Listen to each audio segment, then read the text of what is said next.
Do I really need a home coffee grinder? It's a question we get asked often. Here at Clive, we frequently talk about how vital a grinder is to making great coffee at home. We even say they're more important than the espresso machine or coffee maker.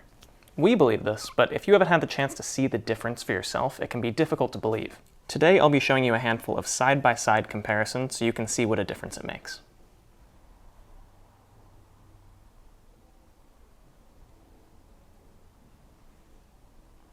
On the left, we're pulling a shot with fresh ground coffee, and on the right, we're pulling a shot with 3-day-old grounds. As you can see, the stale grounds are pulling a really fast, messy shot, whereas the fresh grounds are pulling a nice steady flow rate and a nice tidy shot.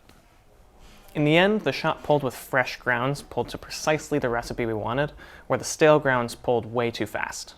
While the fresh ground shot looked rich and creamy, the stale shot is watery and thin.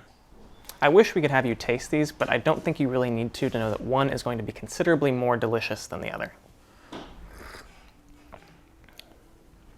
Ground coffee goes stale incredibly quickly due to its increased surface area. After being thoroughly exposed to oxygen, the tasty compounds inside the coffee start to break down, compromising the flavor. That's what happened here.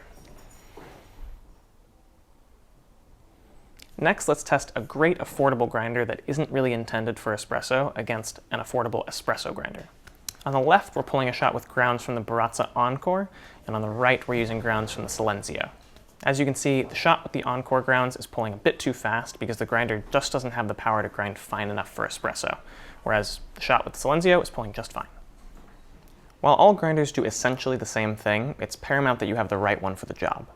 We love the Encore and use it on a daily basis for pour-over and drip coffee, but it simply doesn't have the power or precision adjustments required to grind for espresso. The Silenzio is purpose-built for espresso, and that shows in the shots that it pulls. If I wanted to change my recipe, I could do so easily using the Silenzio by making a micro adjustment, changing the shot time by just a second or two.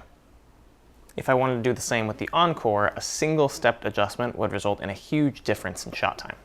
Precise control is the name of the game in espresso, which is why we always recommend grinders that can make minute adjustments.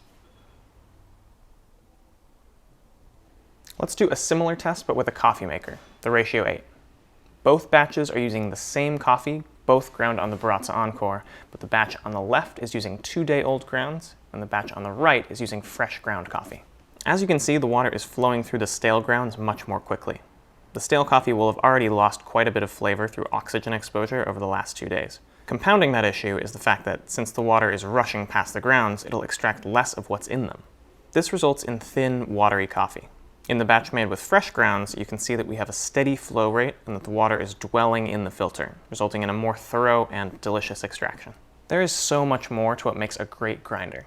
We're happy to teach you about all those details, but the key takeaway here is that having a home grinder is what will really take your home coffee experience to the next level. If this video answered your questions about the value of a home coffee grinder, be sure to hit the like button. If it didn't, I'd be glad to field your questions in the comments below. For more coffee knowledge, subscribe, and as always, thanks for watching.